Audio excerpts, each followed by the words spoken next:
Assalamualaikum, bertemu lagi di dalam subjek RBT tahun 5, Unit 3, tajuk Perbezaan Struktur Kawalan Jujukan, Pilihan dan Ulangan melalui Algoritma.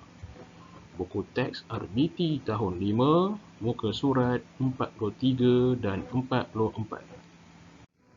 Hasil pembelajaran, murid dapat membezakan struktur kawalan jujukan, pilihan dan ulangan melalui algoritma dengan kaedah pseudocode dan carta alif.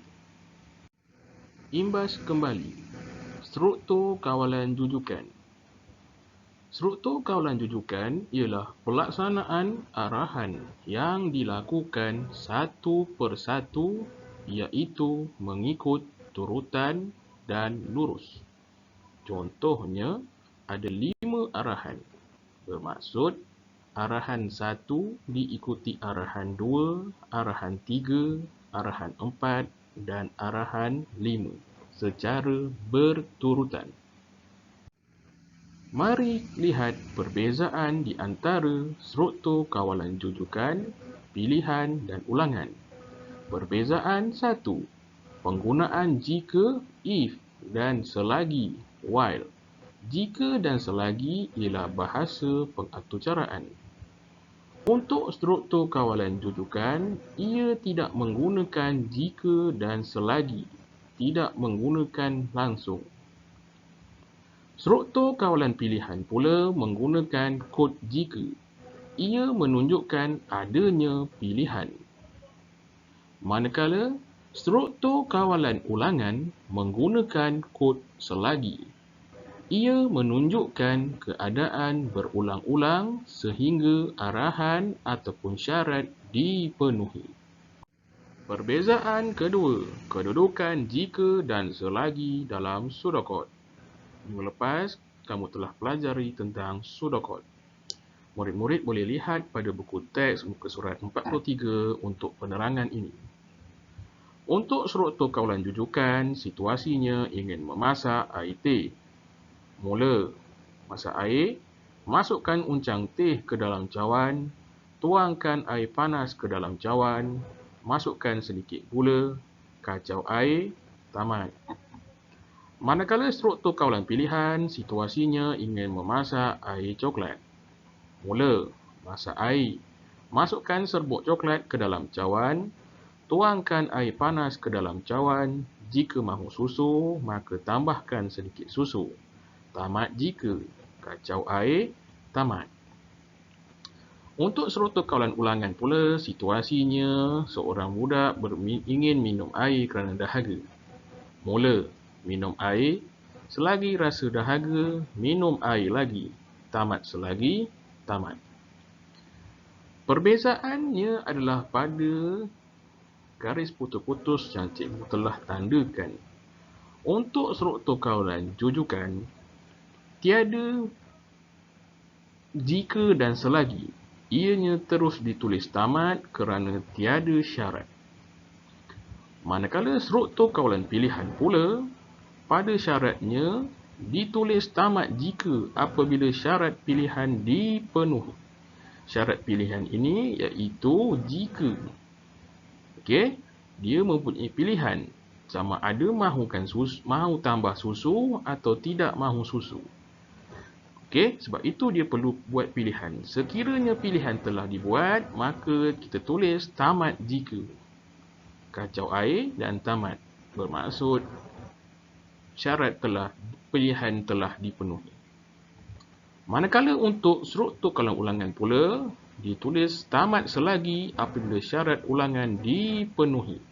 Apakah syarat ulangan? Syarat ulangannya ialah selagi rasa dahaga, minum air lagi. Contohnya, kamu minum buat kali pertama. Namun rasa dahaga masih ada. Jadi minum lagi untuk kali kedua. Sekiranya rasa dahaga kamu dah tamat, kita tamatkan selagi, iaitu syaratnya. Okey? Baik. Perbezaan ketiga, arah anak panah dan proses. Perbezaan ini kita akan lihat dalam bentuk carta alih. Cuba kamu lihat pada carta alih struktur kawalan jujukan bagi situasi memasak air teh. Dia bermula dengan mula masak air. Masukkan uncang teh ke dalam cawan. Namun segi empatnya ialah segi empat selari. Ini ialah input. Okey, input. Proses juga tetapi dalam bentuk input. Iaitu turutan-turutan yang perlu dilakukan apabila memasak air teh. Tuangkan air panas, masuk sedikit gula, kacau air dan tamat. Anak panahnya bergerak lurus ke bawah. Okey, dalam keadaan satu bentuk iaitu menuju ke arah bawah. Manakala untuk struktur kawalan pilihan dalam bentuk carta alih seperti kita lihat situasi memasak air coklat. Okey, pada ruangan yang cikgu tandakan dengan garis yang putus-putus merah ini, anak panahnya terbahagi kepada dua, iaitu bergerak di sebelah kanan dan juga di bawah. Okey, ini menunjukkan pilihan, iaitu pada syaratnya mahu susu. Jika mahu susu, ia masukkan sedikit susu. Okey, dan apabila dah masukkan sedikit susu, terus kepada kacau air. Sekiranya kamu tak mahu susu, tidak, terus sahaja kepada kacau air dan tamat. Di sini menunjukkan pilihan. Anak panahnya menunjukkan pilihan, iaitu bergerak kepada dua arah ataupun dua pilihan sama ada ya ataupun tidak. Untuk struktur kawalan ulangan, kamu lihat anak panah ini, okey, pun seakan sama seperti struktur kawalan pilihan. Namun, pada syaratnya, iaitu masih dahaga. Ya, sekiranya kamu masih dahaga, kamu perlu minum air lagi. Okey, minum untuk kali kedua. Masih dahaga. Ya, kalau kamu dahaga lagi, kamu perlu minum air untuk kali ketiga. Masih dahaga lagi. Ya. Okey, kalau dahaga lagi, kamu kena minum air untuk kali yang keempat. Okey, dan pergi balik kepada syarat. Masih dahaga? Tidak. Okey, kalau tidak dahaga, tamat. Itu dimaksudkan ulang dengan prosesnya berulang. Sehinggalah syarat iaitu masih dahaga ini dipenuhi. Perbezaan 4. Fungsi syarat dalam struktur kawalan jujukan, pilihan dan ulangan. Untuk struktur kawalan jujukan, dia tiada syarat, tiada bentuk diamond. Tiada bentuk diamond. Diamond tu bentuk syarat. Hanya turutan proses yang berterusan sahaja. Okey, itu kamu kena ingat. Manakala untuk struktur kawalan pilihan pula, syarat pada struktur kawalan pilihan memberikan pilihan lain jika tidak memilih yang asal. Okey, kamu lihat di sini pada struktur kawalan pilihan, syarat dia bentuk diamond ni dia memberikan pilihan. Sama ada pilihannya mahukan susu ataupun tidak.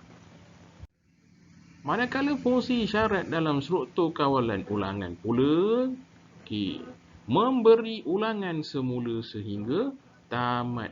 Pada syaratnya iaitu dahaga, dia beri ulangan iaitu perbuatan minum air lagi. Okey, kalau kamu lihat minum air pada sini. Bila pergi pada syarat, masih dahaga, jadi kena ulang balik dah perbuatan minum air lagi. Sehinggalah tamat. Tamat ni apabila syarat dahaga ini dah tak rasa dahaga. Perumpamaan.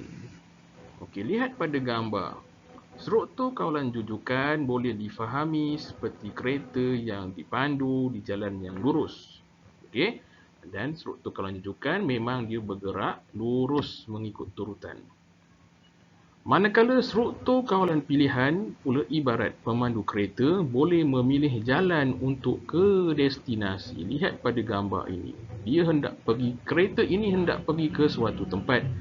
Dan ada beberapa jalan ataupun ada dua jalan untuk sampai ke tempat tersebut. Okey, macam contohnya daripada Sungai Tuang hendak ke Masjid Tanah. Kamu boleh ikut jalan Pengkalan Balak ataupun kamu boleh ikut jalan melalui Pekan Kuala Sungai Baru. Okey, itu dimasukkan pilihan. Manakala struktur kawalan ulangan pula ibarat pemandu kereta lumba F1 yang berlumba di litar dan akan berhenti apabila syarat bilangan pusingan selesai. Kalau kamu biasa melihat perlumbaan kereta lumba F1, dia akan melengkapkan syarat iaitu pusingan perlumbaan. Contoh kata 25 pusingan. Okay, maksudnya kena lengkap 25 pusingan barulah selesai. Jadi diibaratkan itu untuk kawalan ulangan. Rumusan perbezaan struktur kawalan rujukan, pilihan dan ulangan. Okey, daripada apa kita pelajari tadi, kita buat rumusan. Perbezaannya ada 4. Pertama, penggunaan jika dan selagi. Rujukan tidak menggunakan. Pilihan menggunakan jika.